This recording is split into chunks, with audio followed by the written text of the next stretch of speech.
vás pri dnešných správach. Správa dňa. Stala sa veľká lúpež. Ukradli syr. Pozrite si rozhovor s majiteľom.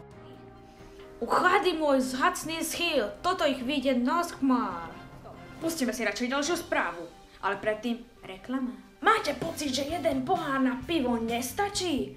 Kúpte si multi pivo pohár.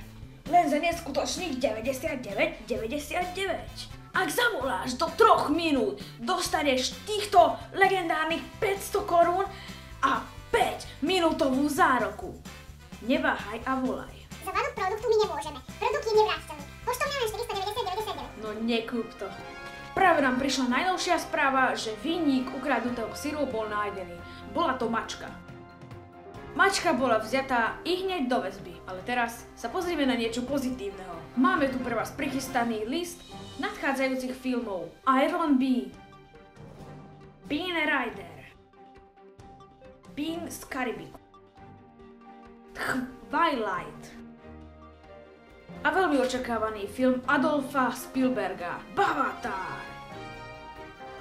Ďalej sa pozrieme do sveta showbiznisu. Justin Bieber má nový song Baby. Mr. Bin Laden vyhlásil, že chce mier. Bean II navštívil Židov na Slovensku.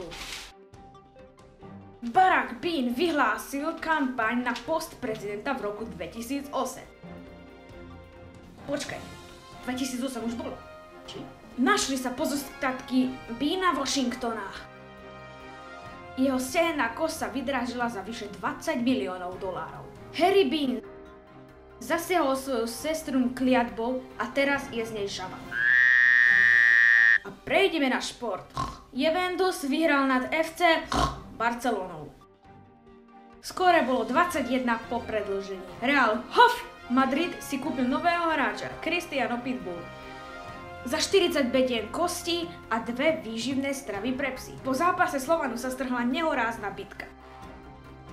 Odborníci tvrdia, že ich urazil tento hráč, keď robil svoju potrebu priamo na zápase. FC Horná Dolná má nové ihrisko.